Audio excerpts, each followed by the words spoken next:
এখন আমরা তাহলে 16.4 এর অনুশীলনী অঙ্কগুলো করতে থাকি।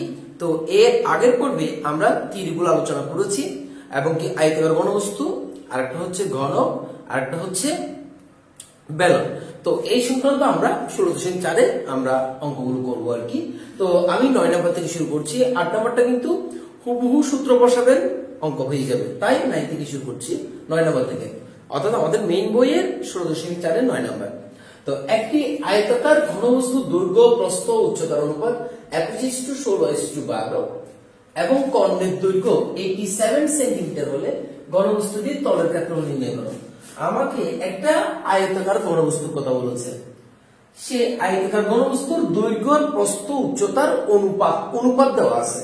মনে করে আমাকে যদি বলে প্রস্থ হচ্ছে 10, ঠিক আছে, প্রস্থ হচ্ছে উচ্চতা হচ্ছে 10, প্রস্থ হচ্ছে 20 এবং দৈর্ঘ্য হচ্ছে 30 সেন্টিমিটার। তাহলে আমি যদি 10 দিয়ে মাল্টিপ্লিকেশন করি, ডিভাইড করি, তাহলে 1:2:3 আসে না? তার মানে এটা কি দেওয়া আছে? অনুপাত দেওয়া আছে। মনে করেন আমার কাছে 10 সেন্টিমিটার, 20 সেন্টিমিটার, 30 সেন্টিমিটার দেওয়া আছে। প্রস্থ, দৈর্ঘ্য, প্রস্থ, উচ্চতা, উচ্চতা, প্রস্থ, দৈর্ঘ্য, ঠিক আছে। তো তাদের যদি আমি 10 ডিভাইড করি 1:2:3 আসে না? তার মানে একটা হবে একটা 10 হলে আরেকটা 20, আরেকটা 30। তার মানে এই রেশিওতে ঠিক থাকবে। তাহলে আমাকে যেহেতু অনুপাত দেওয়া আছে, তো সেই অনুপাতকে আমরা একটা কি অ্যালজেব্রিক সিম্বলের মাধ্যমে আমরা এটাকে মানে পরিণত করব। যেমন এটা 10 সেন্টিমিটার, 20 সেন্টিমিটার, 30 সেন্টিমিটার, এখানে 10 দিয়ে গুণ করতে হবে, সেটা তো আমরা জানি না। এটা কি 10 হবে না 20 হবে না 30 হবে, কিন্তু অনুপাতটা ঠিক থাকবে।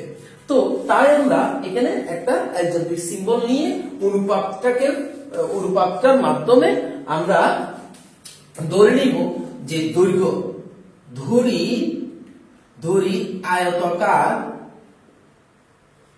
আয়তাকার ঘন বস্তুর দৈর্ঘ্য, আমরা সেটাকে এ দ্বারা সূচিত করি। কেমন? দৈর্ঘ্য 21x ধরলাম এই যে সিম্বলের মাধ্যমে।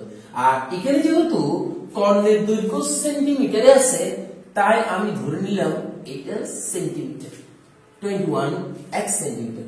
আয়তাকার ঘনবস্তুটির প্রস্থ, তাকে বি দ্বারা ডিনোট করছি 16x সেন্টিমিটার, ঠিক আছে। অনুপাতটাকে আমরা মানের মাধ্যমে লিখতেছি। দৈর্ঘ্য, প্রস্থ, আর হচ্ছে কত? উচ্চতা c সমান হচ্ছে আমার কাছে 12x সেন্টিমিটার। আশা করি বুঝছি আমরা। এখন আয়তাকার ঘনবস্তুর আমার কাছে কর্ণের দৈর্ঘ্য দেওয়া আছে, বের করতে হবে তলের ক্ষেত্রফল। তলের ক্ষেত্রফল মানে সমগ্র তলের ক্ষেত্রফল বের করতে হবে। তাহলে আয়তাকার ঘনবস্তুর আমার কাছে কি দেওয়া আছে? কর্ণের দৈর্ঘ্য। তো কর্ণের দৈর্ঘ্য সমান আমরা কি দেখেছিলাম থিওরিতে?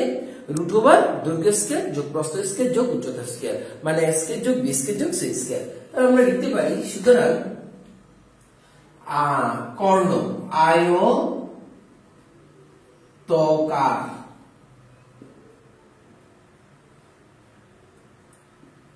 ঘনবস্তুর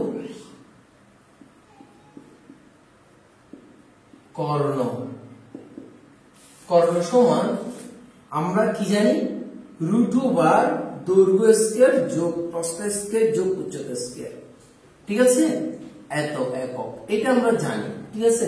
সো প্রশ্ন মতে বা শর্ত মতে আমরা লিখতে পারি না √ এর মান হচ্ছে 21x স্কয়ার প্লাস b এর মান হচ্ছে 16x স্কয়ার প্লাস c এর মান হচ্ছে 12x whole square equal two হচ্ছে কত?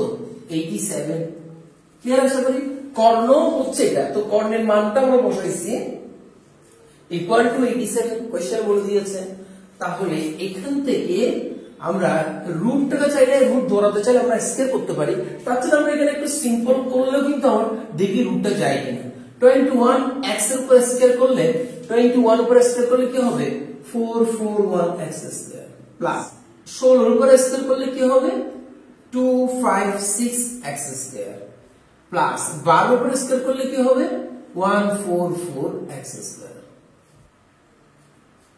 87। সো এখন আমরা এগুলো সব যোগ করলে কি আসে দেখি। হ্যাঁ, সেটা হচ্ছে 1, তার হচ্ছে 8, 4, 841 x স্কয়ার ইকুয়াল টু 87। তো দেখি তো এই জায়গায় 841 x স্কয়ার এটার উপরে কত উপরে হোল স্কয়ার দিলে রুটটা চলে যায়, তাহলে একটু দেখেন তো। তাহলে রুট ওভার এটাকে আমরা 29x হোল স্কয়ার লিখতে পারি 87। অর্থাৎ স্কয়ার যখন রুট ছিল, এখন যখন রুট ছিল আমি স্কয়ার করলে রুটটা দৌড়াই দিতে পারতাম, অর্থাৎ রুটটা তুলে নিতে পারতাম, কিন্তু আমি দেখতেছি যে 29x এর উপর স্কয়ার করা যায়। দেখি x স্কয়ার করা গেলে 29x এর উপর স্কয়ার করা গেলে স্কয়ার রুট কাটা যায়, তাহলে আসলে 29x equal to 87। So x equal to কত হয় 87/29। ঠিক আছে, তাহলে সুতরাং x ইকুয়াল টু আসে 3। 87 কে 29 দিয়ে ডিভাইড করলে কি আসে 3 আসে। ওকে, তো আমাকে কিন্তু কোন বস্তুটির মাত্রা নির্ণয় করতে বলে, অর্থাৎ দৈর্ঘ্য প্রস্থ উচ্চতা নির্ণয় করতে বলে নাই। তারপর আমাদের ক্রিয়েটিভে দৈর্ঘ্য প্রস্থ উচ্চতা নির্ণয় করতে বলতে পারে, তাহলে আমরা সেটা করে ফেলি না। যে সুতরাং আপনারা লিখবেন ঘনবস্তুটির আয়তকার ঘনবস্তুটির দৈর্ঘ্য হচ্ছে 21। দৈর্ঘ্য হচ্ছে আমরা কি দ্বারা ডিনোট করছিলাম ইকুয়াল টু 21 ইনটু 3 63 সেন্টিমিটার। তারপরে প্রস্থ b সমান হচ্ছে 16 ইনটু 3 48 সেন্টিমিটার। উচ্চতা c equal to 12 into 3 36 centimetre. যদি আমাকে বের করতে বলে না, আমরা বের করে রাখছি আর কি। এখন কোন বস্তুটির তলের ক্ষেত্রফল অর্থাৎ সমগ্র তলের ক্ষেত্রফল বের করতে বলছে, তাহলে আমরা লিখে ফেলি। সুতরাং ঘন বস্তুটির সমগ্র তলের ক্ষেত্রফল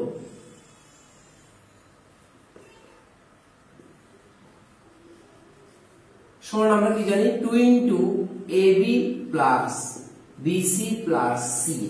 ঠিক আছে, এত বর্গ একক। ঠিক আছে, তো আমরা তো এখন বর্গ সেন্টিমিটার লিখতে পারি না, যেহেতু আমাদের কাছে সেন্টিমিটার আছে। তাহলে 2 ইনটু a এর মান হচ্ছে 63, b এর মান হচ্ছে 48 plus 48 into 36 a b c ভ্যালুগুলো বসাচ্ছি, প্লাস 36 ইনটু 63। সো এত বর্গ সেন্টিমিটার। সো 2 ইনটু, তাহলে ক্যালকুলেশন করে কষ্ট করে ক্যালকুলেশন করে বসাই দেখেন 63 এর সাথে 48 মাল্টিপ্লিকেশন করলে কত হবে?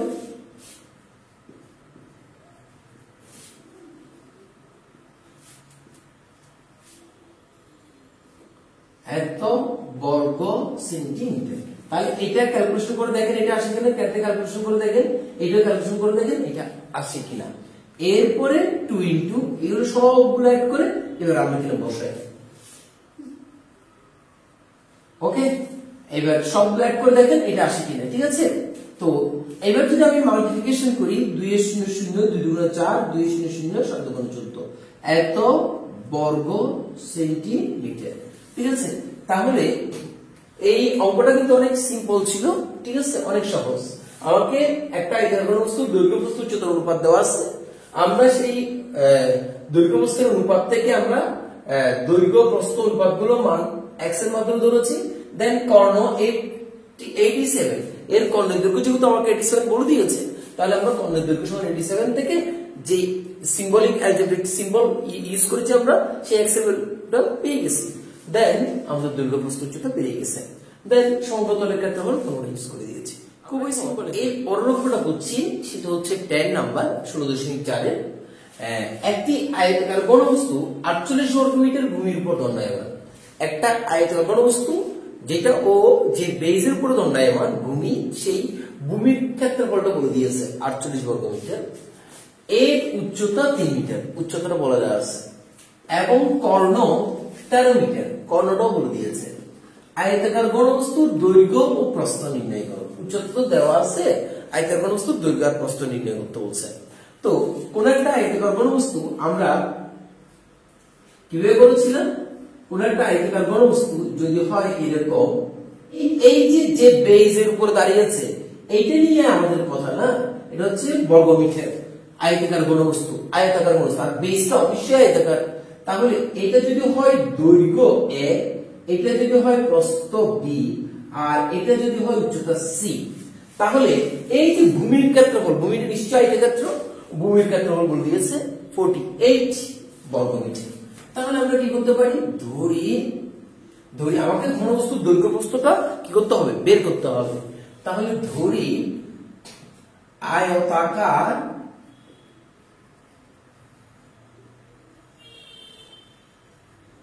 ঘনবস্তুটির দৈর্ঘ্য হচ্ছে উচ্চতা যেহেতু মিটার দেওয়া আছে, কর্ণটাও মিটার দেওয়া আছে, তাহলে দৈর্ঘ্য হবে 1 মিটার। আয়তাকার ঘনবস্তুটির প্রস্থ b মিটার, ঠিক আছে। আয়তাকার ঘনবস্তুটির উচ্চতা তো দেওয়া আছে আমাদের কাছে না, উচ্চতাকে c = 3 মিটার ধরলাম। ওকে, আচ্ছা। তো এখন আমাদের কাছে কি কি ইনগ্রেডিয়েন্ট আছে, উচ্চতা দেওয়া আছে, কর্ণ দেওয়া আছে, এবং ঘনবস্তু 48 বর্গমিটার ভূমির উপর দণ্ডায়মান। তাহলে ভূমির ক্ষেত্রফলটা, ভূমি যেহেতু আয়তক্ষেত্র, ভূমির ক্ষেত্রফল কত হবে, a × b। তাহলে শর্ত মতে আমরা লিখতে পারি, শর্ত মতে ভূমির ক্ষেত্রফল, কোন ভূমি, আয়তাকার ঘনবস্তুটির ভূমি, ঠিক আছে। শর্ত মতে চাইলে আপনি এটা লিখতে পারেন, আয়তাকার ঘনবস্তুটির ভূমির ক্ষেত্রফল,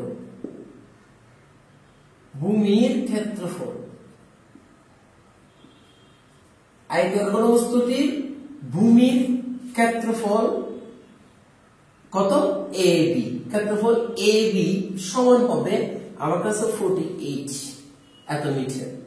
এটাকে আমি ইকুয়েশন নাম্বার 1 দিই। এতটুকু বুঝছি তো? কারণ ঘনবস্তুটির ভূমিটা কি হবে, a × b, দৈর্ঘ্য × প্রস্থ, আয়তাকার ঘনবস্তুটির ভূমি অনলি ভূমির তলটা, তাহলে AB সমান কত, 48 বর্গমিটার। ক্লিয়ার আশা করি? ওকে, তাহলে এরপর কি আছে আমার কাছে, কর্ণ। সুতরাং কর্ণ সমান আমরা কি জানি, কর্ণ সমান আমরা জানি √a² + b² + c²। তো শর্ত মতে